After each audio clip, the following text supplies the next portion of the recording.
दोस्तों, आज के इस वीडियो में हम आपसे बात करने वाले हैं शोमैन राज कपूर के बारे में। तो बस आप देखते रहिए इंडियन टीवी न्यूज़ और जानिए इस शोमैन की एक बड़ी सी कहानी। जी हाँ, 100 Years ऑफ राज कपूर की बड़ी बेटी ऋतुनंदा ने अपनी किताब Raj Kapoor the one and only showman में लिखा है कि उनका मानना था कि जो दर्शक पैसा खर्च कर थिएटर में फिल्म देखने आता है वो मनोरंजन के लिए आता है, न कि सामाजिक या राजनीतिक उपदेशों को सुनने के लिए।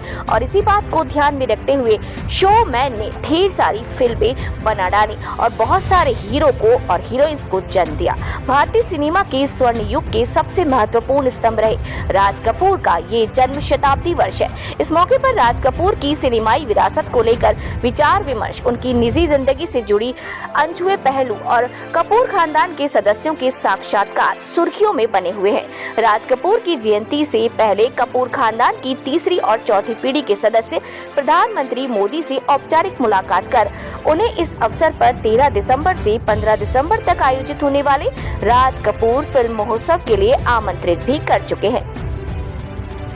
राज कपूर को लेकर जब भी बात निकलती है तो उन्हें भारतीय सिनेमा के शोमैन और भारतीय सिनेमा का चार्ली चैपलिन जैसे विश्लेषणों से बांधने की होड़ सी मच जाती है। सिनेमा के कुछ गंभीर लोग उनकी सिनेमाई विरासत की व्याख्या करते हैं तो उन्हें नेहरू युग में समाजवादी विमर्श के रुपहले पर्दे पर जीवंत करने वाला एक कामयाब अभिनेता, निर्देशक, निर्माता के तौर पर पाते हैं। राज कपूर के लिए इस्तेमाल होने वाले इन सारे विशेषणों की परिभाषाएं पहले से ही तय हैं। उनके खांचों में राज कपूर के व्यक्तित्व और योगदान को रखने की कोशिश की जाती है, फिर चाहे वो एक महान शोमैन के तौर पर राज कपूर को देखने का चलन हो या फिर उनकी फिल्मों में दिखाई गई सामाजिक आर्थिक विषमताओं के संदर्भ में आम आदमी की कहानी हो।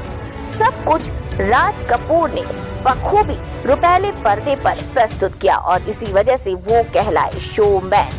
मेरा नाम जोकर फिल्म की यदि हम बात करें तो वो भी अपने आप में खास रही, या फिर उनकी आखिरी फिल्म हिना की हम बात करें तो उसमें भी उन्होंने बखूबी उस फिल्म में अपनी खूबियों को दर्शाया। बकौल ऋतुनंदा राज कपूर फिल्मों की बौद्धिकता का विषय नहीं मानते थे। राज कपूर की बड़ी बेटी ऋतुनंदा ने अपनी किताब Raj Kapoor the one and only showman में लिखा है कि उनका मानना था कि जो दर्शक पैसा खर्च करके थिएटर में फिल्म देखने आता है वो केवल और केवल मनोरंजन के लिए आता है, और राज कपूर साहब ने अपने चाहने वाले दर्शकों को बखूबी मनोरंजन दिया।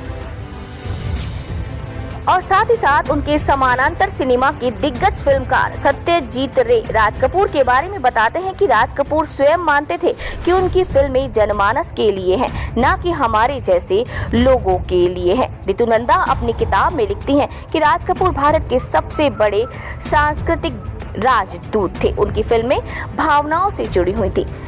आवारा, श्री 420, बरसात, बूट पॉलिश, जागते रहो, जिस देश में गंगा बहती है, राम तेरी गंगा मैली, प्रेम रोग, सत्यम शिवम सुंदरम, बॉबी राज कपूर की वो फिल्में हैं जिनके आधार पर उनकी फिल्मों का सामाजिक, आर्थिक और बौद्धिक रूप से विश्लेषण किया जा सकता है। और ये फिल्में आज भी अपने पिक्चराइजेशन, गानों या फिर फिल्म की स्टोरी के लिए जानी जाती हैं। राज कपूर साहब का 100वां जन्म शताब्दी वर्ष चल रहा है, जहां पर उनके सभी चाहने वाले उन्हें दिल से याद कर रहे हैं। वीडियो आपको कैसा लगा कमेंट बॉक्स में कमेंट करके जरूर बताएं। चैनल को लाइक करें, सब्सक्राइब करें और शेयर करें।